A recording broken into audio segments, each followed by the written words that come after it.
This video provides an overview of using the committee scheduling template for our code and specification committees.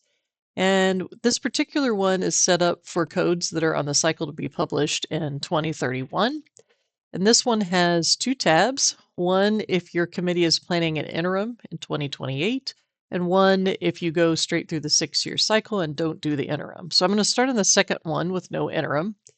And the highlight here is that for a 2031 publication, you're going to essentially be complete with your document in the fall of 2029. That's when your draft of the completed document goes to TAC, and you start the process of TAC review, and then the responses, and then the committee's response to those. Then it goes out for public comment. There's a period of time that it's out, and then you get those responses back, or those public comments back, and you provide those responses. And then finally, everything's wrapped up and it sets over to the publication process. And so to get that spring 2031 publication, which is particularly important to hit these deadlines for codes that are going to be referenced, for instance, in IBC or other places, these deadlines become really important. And you want to just note that if you start counting back in the different steps, that means that in 2029, 2 years ahead, is when you're starting to wrap things up and then submit to TAC. So otherwise, the way the scheduling works is you can, of course, ballot whenever you want. There are 30-day cycles, and you should plan in a time for committee members or whoever's working with the specific change proposals to respond and have a planned response. Maybe call those who have negatives and see if the planned response would resolve those, and whatever footwork you can do ahead of a convention. Then you can take the resolution to your convention. So in this case, this would have been a ballot that was launched by August. Little time for looking at responses, and then we're looking at the fall October convention to respond to those negatives, and so that can be done in person.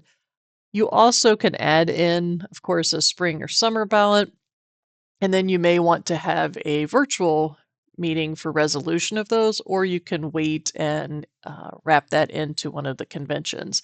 The bonus of trying to do the resolutions as quickly as possible after the ballot is finished is that the responders will typically have it fresher in their minds about what their intent was, and you can move a little bit faster.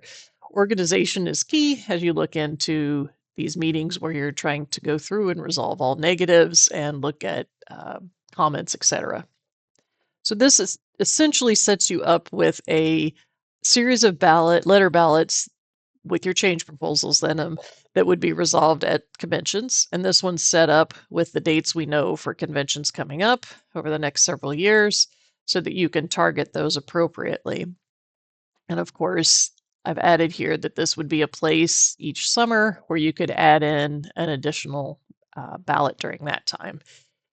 You want to be wrapping this up. If you're on a committee that has a very large amount of material to get through and you're not fully able to resolve all the negatives as you move through and things need to be reballoted, you may want to set a cutoff for new material a little bit sooner than what I have here.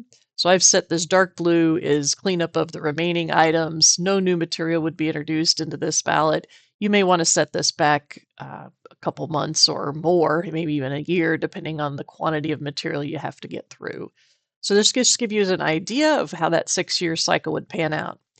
If your committee is on a 6-year cycle, but you would like to do a 3-year interim, this is just an overlay that shows you when those items would be due. So that comes up very quickly. So if your interim is going to be published in spring of 28, that means by fall of 26, you're looking at submission to TAC, which means that right away, you've just started the cycle. You have about a year of going through ballots and new material before you need to start wrapping that up. So those need to happen pretty quickly, and you'll be limited in the amount of material that comes through here. Anything that doesn't kind of make this time frame will need to go into the queue for the full 6-year cycle. While the interim is at TAC or out for public comment, You will want to continue to ballot your 6-year cycle items so you don't get behind on those.